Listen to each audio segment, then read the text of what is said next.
Je suis allé à l'hôpital pour m'occuper de mon père parce qu'il avait une maladie cardiaque. Pendant qu'il dormait, une infirmière m'a chuchoté, « Rentre chez toi maintenant et vérifie les caméras. » Cette nuit-là, j'ai vu un visage très familier dans la vidéo.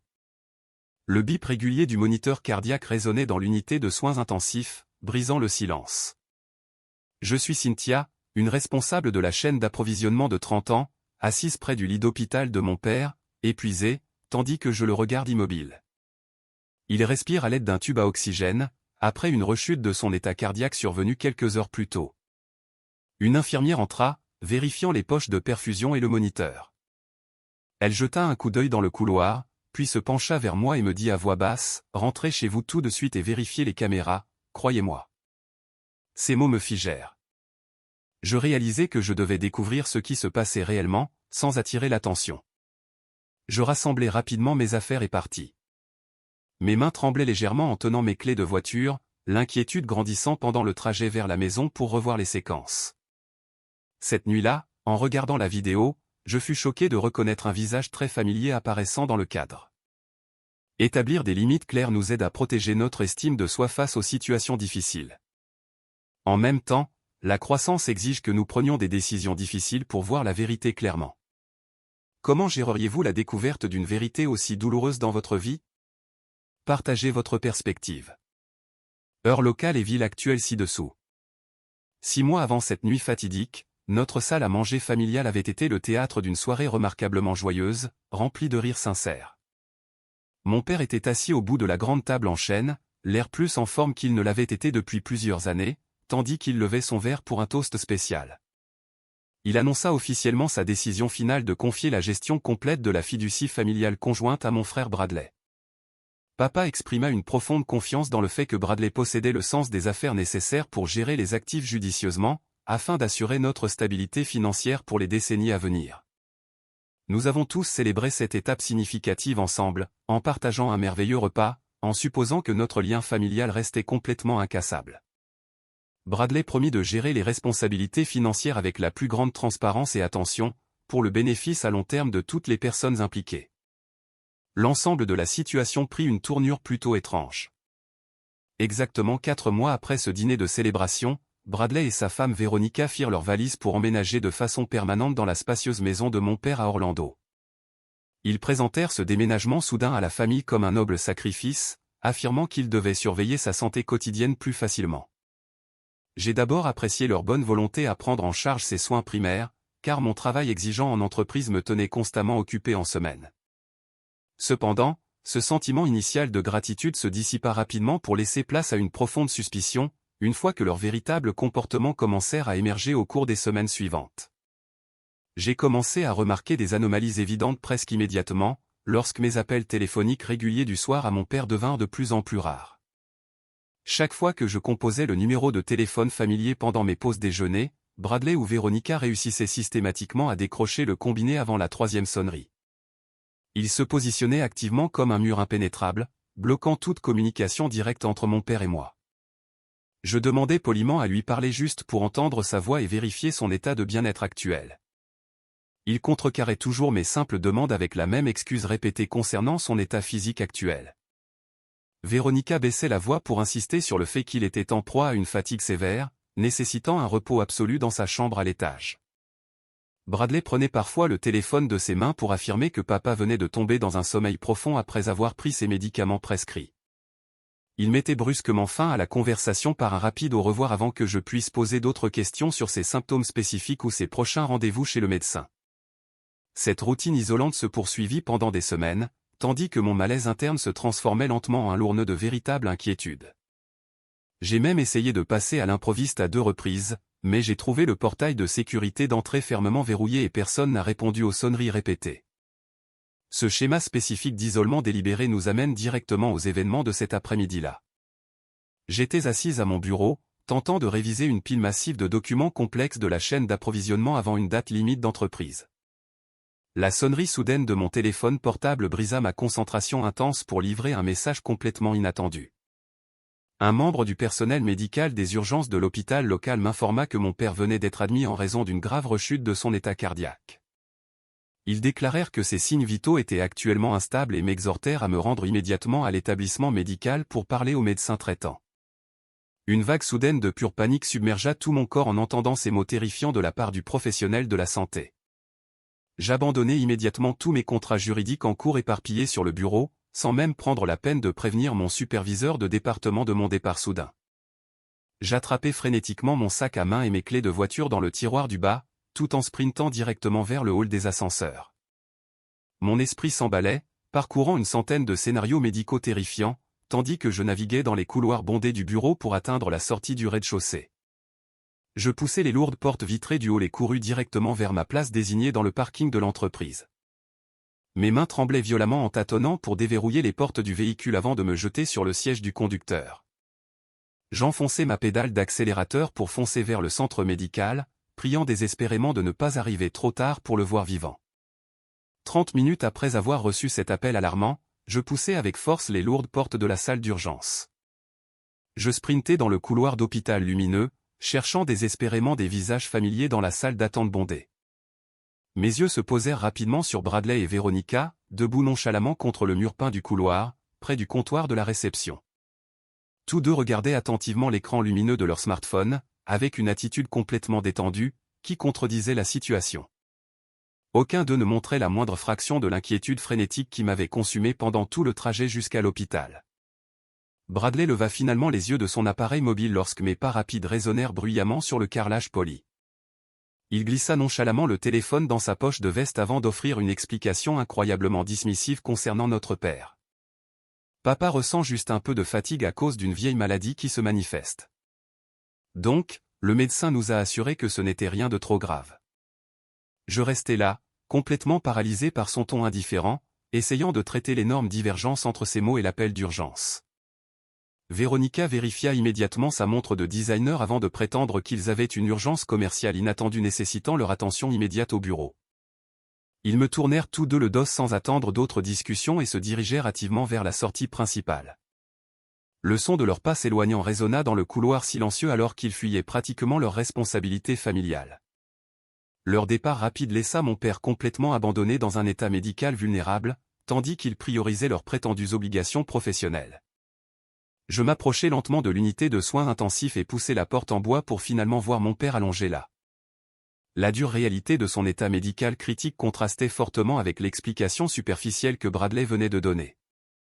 De multiples tubes en plastique transparent reliaient son corps fragile à divers appareils médicaux bourdonnants, surveillant son rythme cardiaque dangereusement irrégulier. Une profonde vague de tristesse me submergea tandis que je tenais doucement sa main froide entre mes paumes chaudes. Cette tristesse initiale muta rapidement en un sentiment croissant de suspicion intense concernant la séquence des événements menant à son effondrement. Ils ont quitté l'hôpital si incroyablement vite sans même prendre la peine de demander à quel point son état avait empiré pendant la nuit. Je murmurai ces mots à voix haute dans la pièce vide, tout en fixant la porte fermée par laquelle ils venaient de sortir. L'impossibilité mathématique de leur chronologie commençait à former une image sombre dans mon esprit concernant leurs véritables intentions. Na s'approcha tranquillement du lit pour ajuster les niveaux de liquide sur la perfusion intraveineuse suspendue au-dessus de mon père. Elle vérifia méticuleusement les chiffres numériques clignotant sur le moniteur médical principal avant de tourner toute son attention vers moi. Ses yeux s'agitèrent vers la fenêtre du couloir pour s'assurer que personne ne traînait devant la pièce, écoutant notre conversation privée. Elle s'approcha délibérément de ma chaise et réitéra fermement l'avertissement énigmatique qu'elle m'avait murmuré plus tôt. Vous devez quitter cet hôpital tout de suite pour revoir les images de sécurité, car la vérité est cachée dans votre maison. Cette confirmation directe d'un professionnel de la santé agit comme le catalyseur final pour transformer mes soupçons latents en action immédiate. Les pièces éparses du puzzle, des appels téléphoniques bloqués à l'attitude dismissive, s'alignèrent soudain pour former une hypothèse vraiment terrifiante.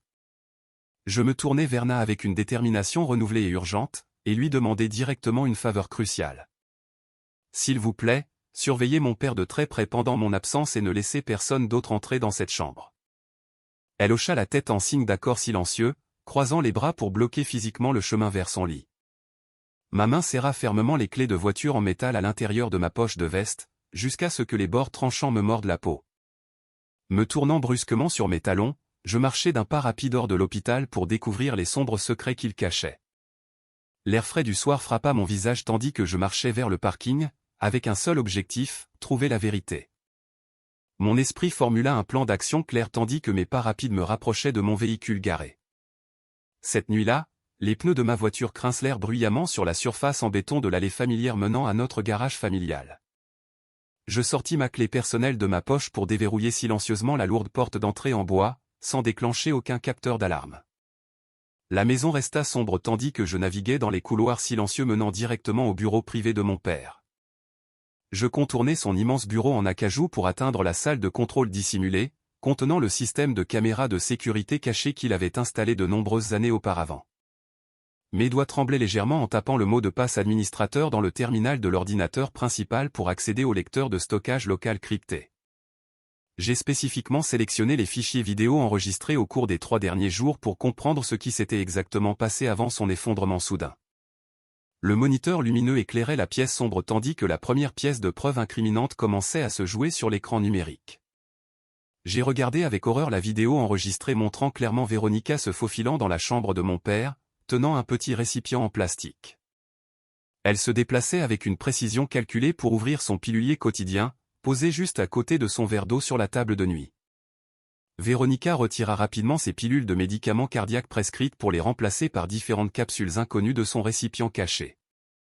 Bradley se tenait nonchalamment près de l'embrasure de la porte de la chambre, agissant comme guetteur, tout en ignorant son propre père dormant sans défense à proximité.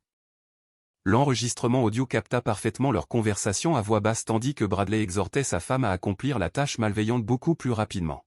« Dépêche-toi de les échanger, car quelques jours de ce médicament épuiseront naturellement le cœur du vieil homme. » Entendre ces mots cruels tomber de sa bouche força une vague écœurante de véritable nausée au plus profond de mon estomac. J'arrêtai immédiatement la lecture de la vidéo pour sprinter hors du bureau caché, directement vers la spacieuse cuisine principale. Mes mains tirèrent frénétiquement la grande poubelle en acier inoxydable pour chercher toute preuve physique les liant au crime. Je fouillai désespérément divers emballages alimentaires jetés avant de remarquer un sac d'épicerie froissé, enfoncé avec force dans le coin le plus bas. En écartant ce sac en plastique sale, je découvris finalement le flacon de pilules de prescription d'origine, vidé de son contenu vital. Je saisis fermement le récipient médical vide dans ma main droite, le reconnaissant comme la preuve ultime et indéniable de leur sinistre complot. La sonnerie soudaine et forte de mon téléphone portable brisa instantanément l'atmosphère silencieuse qui résonnait dans l'espace vide de la cuisine.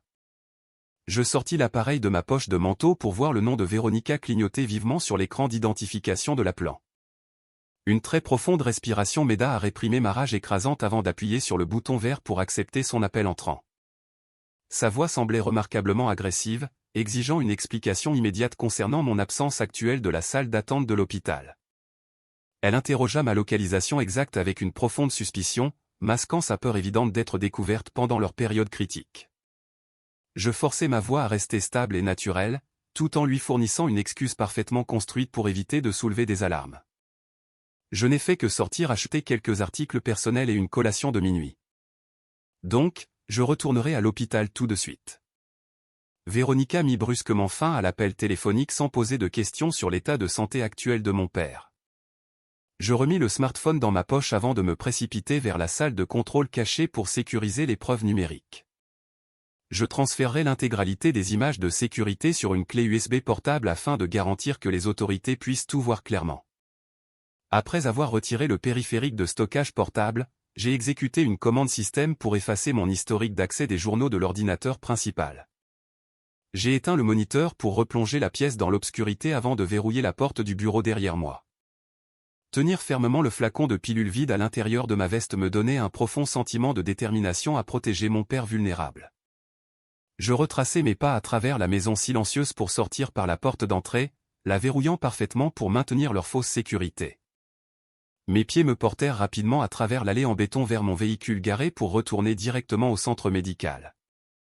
Exactement à 8 heures le lendemain matin, j'étais assise directement en face du bureau en chêne poli de notre avocat de famille, Monsieur Gallagher. J'ai déposé de manière décisive la clé USB portable contenant les images de sécurité copiées ainsi que le flacon de pilules vide directement sur son espace de travail immaculé. J'ai fermement demandé à Monsieur Gallagher d'utiliser immédiatement son vaste réseau professionnel pour mener une enquête approfondie sur les dossiers financiers personnels de Bradley et Véronica. Veuillez enquêter minutieusement sur tous leurs comptes bancaires, ainsi que sur toutes les dettes impayées contractées au cours des 6 derniers mois, car je soupçonne fortement qu'il cache un secret vraiment horrible.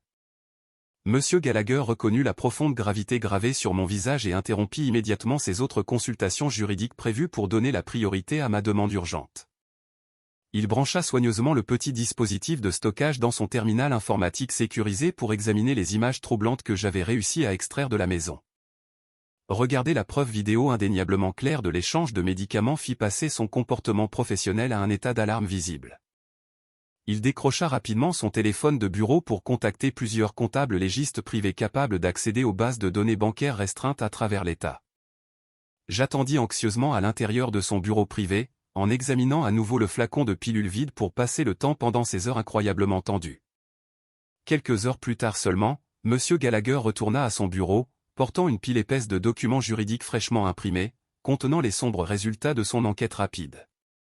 Il étala les divers relevés financiers sur la surface en bois pour révéler la dévastation absolue que Bradley avait secrètement orchestrée derrière notre dos. Les documents détaillés fournissaient la preuve irréfutable que son entreprise, prétendument florissante, avait en fait subi une faillite catastrophique plusieurs mois auparavant. Leur effondrement financier total les avait contraints à emprunter une somme d'argent massive auprès d'organisations de crédit souterraines dangereuses, facturant des taux d'intérêt exorbitants. Monsieur Gallagher tria les registres bancaires chaotiques pour me montrer exactement combien de paiements manqués s'étaient accumulés depuis leur accord de prêt initial. Il a spécifiquement noté plusieurs retraits d'espèces massifs, confirmant que les fonds avaient été transférés directement vers des comptes intraçables pour dissimuler leurs activités illégales. L'aspect le plus terrifiant de toute cette révélation financière est apparu lorsqu'il a souligné les dates spécifiques imprimées sur les déclarations officielles d'insolvabilité. Le moment exact où leur entreprise a officiellement perdu toute capacité à payer ses créanciers a coïncidé parfaitement avec la semaine spécifique où ils ont soudainement proposé d'emménager dans la maison de mon père. Ils avaient déguisé leur besoin désespéré d'un logement gratuit et de la proximité de sa richesse sous le faux prétexte de fournir des soins dévoués aux personnes âgées. Monsieur Gallagher pointa un doigt rigide vers un relevé bancaire gravement épuisé, lié directement au compte principal établi lors de ce joyeux dîner de famille. La fiducie familiale conjointe a déjà été entièrement vidée par lui. Donc, leur prochaine cible évidente est le reste de la succession personnelle de votre père. Un violent frisson parcourut ma colonne vertébrale, tandis que l'image complète de leur motivation profondément sinistre se matérialisait enfin sous mes yeux. Je réalisais que le véritable but de l'échange de médicaments cardiaques prescrits était d'accélérer intentionnellement le déclin physique de mon père, jusqu'à son décès inévitable. Ils avaient désespérément besoin qu'il meure le plus rapidement possible pour hériter légalement des propriétés restantes et des actifs liquides inscrits dans son testament original. Obtenir un contrôle immédiat sur son patrimoine personnel était leur seule stratégie viable pour satisfaire les prêteurs impitoyables du monde souterrain, menaçant leur vie à cause des dettes impayées. Ils ont essentiellement mis un prix littéral sur sa vie pour se sauver des graves conséquences de leurs propres échecs financiers imprudents. Je lui ai demandé de rédiger immédiatement tous les documents juridiques nécessaires pour révoquer officiellement toute autorité financière restante que Bradley possédait sur les actifs de notre famille. J'ai rassemblé les documents financiers copiés dans un dossier sécurisé, tout en jurant silencieusement de le protéger de leur cupidité impitoyable à tout prix. Les preuves irréfutables que je tenais entre mes mains transformèrent mes précédents sentiments de trahison familiale en une froide détermination à détruire complètement leur programme malveillant. J'ai remercié M. Gallagher pour son aide rapide avant de prendre le lourd dossier pour me préparer à la confrontation inévitable qui m'attendait à l'hôpital. Ce soir-là, je suis retourné dans la chambre d'hôpital incroyablement calme de mon père vulnérable. J'ai ressenti un profond soulagement émotionnel en découvrant qu'il avait réussi à passer le stade médical critique plus tôt cet après-midi-là. Il ouvrait lentement ses yeux fatigués pour observer prudemment l'équipement médical environnant, malgré son état physique gravement affaibli. Le bip rythmique du moniteur cardiaque confirmait que ses signes vitaux se stabilisaient enfin après la terrifiante épreuve causée par les pilules incorrectes. Il tourna légèrement la tête vers la porte pour reconnaître ma présence, avec un sourire très faible mais profondément réconfortant. Ma meilleure amie Sarah poussa doucement la porte en bois pour apporter un récipient chaud de dîner fraîchement préparé. Elle me tapota doucement l'épaule pour encourager mon endurance physique pendant cette crise familiale incroyablement stressante. Sarah évita spécifiquement de poser des questions indiscrètes concernant son état de santé spécifique pour respecter nos limites. Elle se retourna immédiatement pour quitter complètement la pièce, afin de nous offrir une intimité conversationnelle absolue. Sa brève visite de soutien me donna la force émotionnelle nécessaire pour poursuivre la difficile discussion à venir. J'ai posé le récipient alimentaire en plastique sur la petite table de visiteur sans aucune intention de manger tout de suite. Je me suis délibérément dirigé vers l'entrée pour fermer fermement le lourd verrou métallique de la porte de la chambre d'hôpital afin d'éviter toute interruption indésirable. En m'approchant de son lit, j'ai pu lui tenir délicatement la main fragile tout en lui racontant en larmes toute la cruelle réalité que je venais de découvrir. J'ai soigneusement sorti mon téléphone portable de ma poche de veste pour diffuser les images de sécurité extraites directement devant son visage reposé. J'ai également détaillé verbalement les documents financiers choquants que M. Gallagher avait vérifiés, concernant la faillite commerciale catastrophique qui détruisait leur vie. Il regarda attentivement l'écran numérique tandis que les preuves vidéo indéniables de l'échange de médicaments se déroulaient sous ses yeux. Les images claires de Véronica remplaçant les pilules vitales tandis que Bradley montait la garde forcèrent un lourd silence dans la salle médicale stérile. Il fixa l'écran lumineux du téléphone pendant longtemps, essayant de digérer l'immense trahison commise par sa propre chair. Je n'aurais jamais imaginé que les enfants à qui j'avais entièrement fait confiance avec mes biens échangeraient si froidement ma vie juste pour de l'argent. La dévastation initiale obscurcissant ses traits vieillis se transforma rapidement en une froide expression de fureur décisive absolue. Il me saisit fermement le poignet avec une force inattendue pour m'interdire strictement de contacter les forces de l'ordre local au sujet de la tentative de meurtre. Mon père refusa avec véhémence que notre scandale familial humiliant devienne la une des journaux locaux. Il voulait gérer la trahison ultime en interne, plutôt que de s'appuyer sur le système de justice pénale traditionnel pour punir leurs actions horribles. Sa respiration resta remarquablement stable alors qu'il traitait la dure réalité de leurs intentions malveillantes envers son patrimoine personnel. Il n'est pas nécessaire d'appeler la police maintenant, car nous les forcerons personnellement à payer le prix le plus authentique et le plus impitoyable pour leur avidité. Nous avons passé les heures suivantes à chuchoter en va-et-vient pour élaborer méticuleusement une contre-mesure détaillée dans la pièce sombre. Nous devions exposer systématiquement les vrais visages malveillants de Bradley et Véronica avant qu'ils ne puissent liquider avec succès les propriétés restantes. J'ai expliqué les étapes légales nécessaires pour couper définitivement leur accès au compte fiduciaire conjoint, en utilisant notre avocat de confiance. Notre conversation stratégique se concentra sur l'utilisation de sa prochaine sortie de l'établissement médical pour orchestrer un piège psychologique parfait.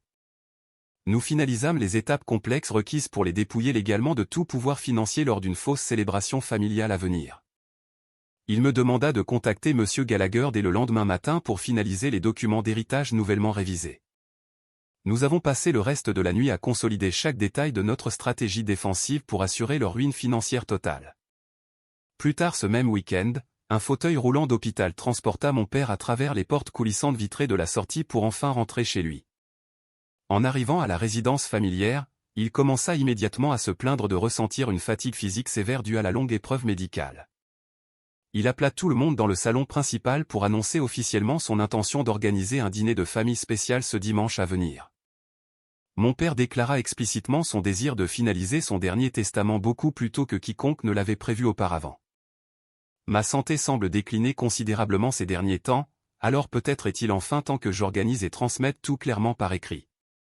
Bradley échoua complètement à cacher l'excitation avide qui brillait sur son visage en entendant cette annonce financière spécifique. Véronica s'empressa de préparer un repas extravagant pour célébrer son prétendu rétablissement, tout en anticipant secrètement leur gain financier imminent.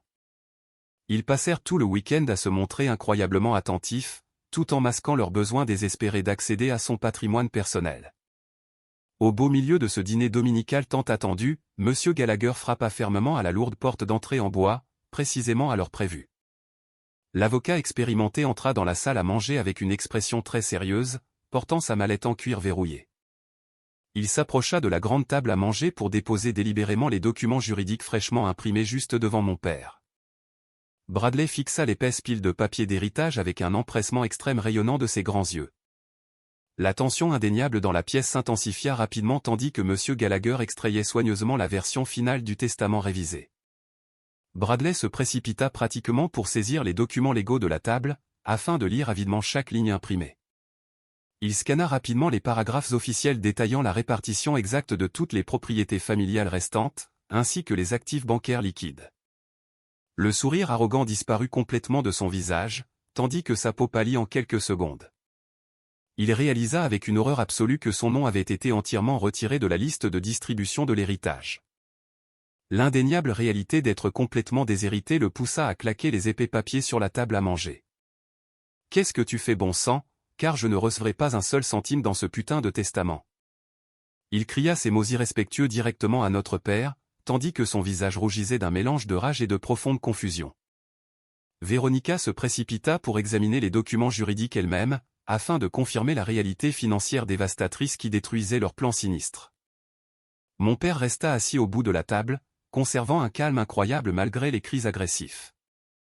Il leva simplement sa main droite pour me faire un signal subtil, afin que j'exécute la phase finale de notre stratégie défensive. J'ai immédiatement saisi la télécommande du téléviseur pour allumer le grand écran plat monté sur le mur du salon. J'ai appuyé sur le bouton de lecture pour diffuser les images de sécurité extrêmement nettes que j'avais extraites du système de surveillance caché. L'écran de télévision massif affichait en évidence Véronica se faufilant dans la chambre pour échanger malicieusement les médicaments cardiaques prescrits. L'enregistrement audio haute définition résonna clairement dans la salle à manger silencieuse, exposant leur conversation cruelle exacte de cette nuit-là. Bradley et Véronica s'effondrèrent complètement sur le parquet, tandis que les preuves numériques indéniables détruisaient toute leur réalité fabriquée. Tous deux tombèrent à genoux, sanglotant de manière incontrôlable, pour implorer le pardon immédiat de mon père. Véronica tenta désespérément de saisir sa jambe de pantalon, tout en criant des excuses pathétiques concernant leur écrasante dette souterraine, les poussant au désespoir. Mon père retira sa jambe avec force de sa prise avant de pointer fermement son doigt rigide directement vers la porte d'entrée. Il leur ordonna de manière décisive de quitter les lieux immédiatement, sans leur permettre d'emporter le moindre objet personnel. Ils tentèrent de plaider leur cause une dernière fois, mais son regard intransigeant fit taire leurs appels pathétiques à la merci. Je me tins fermement à côté de sa chaise tandis que les deux criminels exposés se traînaient enfin hors de la maison, dans la nuit noire. Quelques semaines après cette nuit d'expulsion dramatique, les graves conséquences financières les frappèrent de manière vraiment brutale. Le fait d'être jeté dehors les mains complètement vides empêcha Bradley et Véronica d'accéder à tout fonds familial restant. Les créanciers souterrains dangereux retrouvèrent immédiatement leur emplacement temporaire pour exiger agressivement le paiement intégral des prêts commerciaux impayés.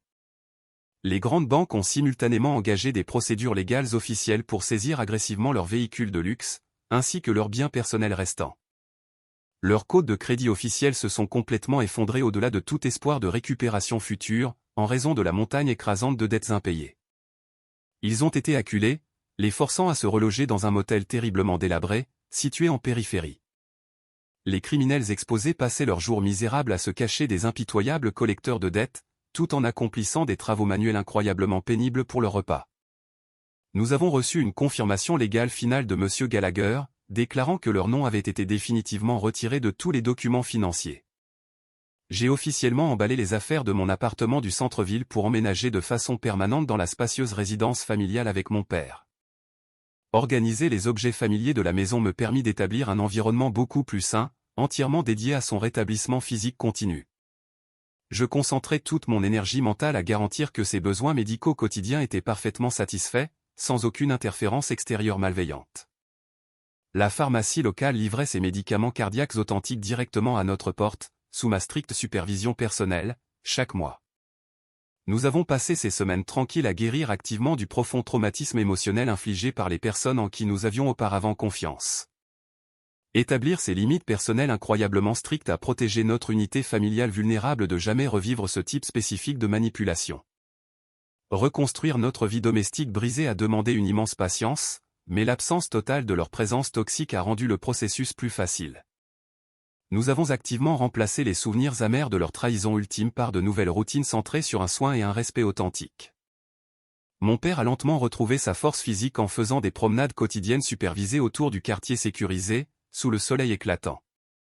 Prendre le contrôle total de la gestion du foyer m'a permis d'évaluer correctement l'immense croissance psychologique que j'avais récemment vécue. Je me suis transformé d'une sœur passive en une protectrice féroce, prête à affronter le mal indéniable qui se cachait au sein de ma propre famille. L'avertissement terrifiant de l'hôpital a complètement brisé mes précédentes hypothèses naïves concernant la bonté inhérente de nos proches biologiques. J'ai appris la leçon incroyablement difficile que la confiance aveugle offre souvent aux individus malveillants l'occasion parfaite de frapper de manière inattendue. Protéger mon père vulnérable m'a obligé à abandonner mon hésitation polie pour faire appliquer de manière décisive les barrières protectrices nécessaires autour de nous. Nous avons complètement changé tous les codes de sécurité résidentielle et mis à niveau les caméras de surveillance externe pour assurer une sécurité physique absolue à l'avenir. Chaque action défensive que j'ai entreprise a renforcé mon engagement personnel à prioriser notre bien-être collectif avant toute obligation toxique. L'atmosphère de fin d'après-midi semblait plus paisible que jamais. Alors que mon père et moi étions assis dehors aujourd'hui, nous partagions confortablement une théière chaude de tisane sur le porche, appréciant le profond silence qui nous entourait. Il avait l'air remarquablement plus sain, un sourire sincère remplaçant le regard constant d'épuisement physique qu'il portait auparavant chaque jour. Être témoin de son rétablissement physique miraculeux a prouvé que la suppression du stress émotionnel chronique améliore considérablement les résultats médicaux globaux pour les patients âgés vulnérables. Nous avons réussi à survivre à un terrifiant cauchemar domestique en choisissant d'affronter la vérité indéniable plutôt que d'ignorer les signes clairs. Protéger sa vie vulnérable m'a forcé à rompre définitivement tous les liens émotionnels restants avec les individus toxiques partageant notre lignée. J'ai regardé à travers la pelouse méticuleusement entretenue, réalisant que la vraie famille exige une loyauté authentique au lieu d'une simple connexion biologique. La douce brise du soir a confirmé que notre décision difficile d'expulser définitivement leur cupidité dangereuse avait réussi à restaurer notre tranquillité volée. Notre maison est finalement redevenue un sanctuaire complètement sûr, rempli uniquement d'amour authentique et d'une protection mutuelle indéniable pour toujours. Avant de conclure la narration intense d'aujourd'hui, ne quittez pas encore, car cette situation offre une perspective inestimable. Notre chaîne produit délibérément ces histoires spécifiques pour fournir une valeur éducative profonde concernant l'importance critique d'établir des limites personnelles rigides. Nous visons constamment à démontrer clairement comment les individus peuvent réussir à traverser une grave crise domestique en utilisant un raisonnement logique, ainsi que les voies légales appropriées, pour se protéger. L'évaluation des actions spécifiques prises révèle exactement à quel point la protagoniste a protégé de manière décisive son père vulnérable d'une trahison véritablement fatale. Elle a intelligemment utilisé des preuves physiques irréfutables pour rompre définitivement tous les liens biologiques avec les individus malveillants menaçant leur sécurité absolue. Les méchants exposés ont finalement subi les conséquences financières dévastatrices exactes, naturellement générées par leurs propres décisions incroyablement égoïstes et hautement criminelles. La leçon la plus profonde que nous devons tirer de cette situation implique de reconnaître que les liens biologiques ne garantissent jamais automatiquement une loyauté authentique. Les individus toxiques utiliseront fréquemment les obligations familiales pour masquer leur cupidité dangereuse, tout en manipulant votre compassion naturelle à leurs fins personnelles. Vous devez prioriser votre estime de soi en conservant le courage absolu de retirer définitivement toute personne qui compromet activement votre sécurité fondamentale.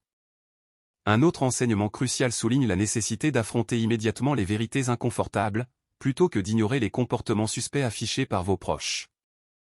Recueillir des preuves concrètes avant d'engager une confrontation majeure empêche les abuseurs manipulateurs de déformer le récit pour échapper à leurs conséquences justifiées. Établir des limites impénétrables représente un acte nécessaire de profonde autopréservation, plutôt qu'une démonstration de cruauté inutile envers vos proches. La vraie guérison ne peut commencer qu'après avoir purgé de manière décisive les influences négatives qui empoisonnent délibérément votre environnement domestique avec leurs agendas égoïstes. Vous détenez l'autorité ultime pour définir exactement qui mérite l'accès à votre vie, entièrement basée sur leurs actions cohérentes et leur respect authentique. Nous remercions sincèrement chaque téléspectateur qui est resté patiemment avec nous jusqu'à la conclusion de ce voyage émotionnel. Votre soutien continu nous permet de continuer à partager ces récits domestiques percutants avec notre communauté grandissante. Comment auriez-vous personnellement géré la découverte d'une telle conspiration médicale terrifiante impliquant des membres de votre propre famille de confiance ? Veuillez prendre un moment pour partager vos réflexions honnêtes concernant la situation dans les commentaires ci-dessous.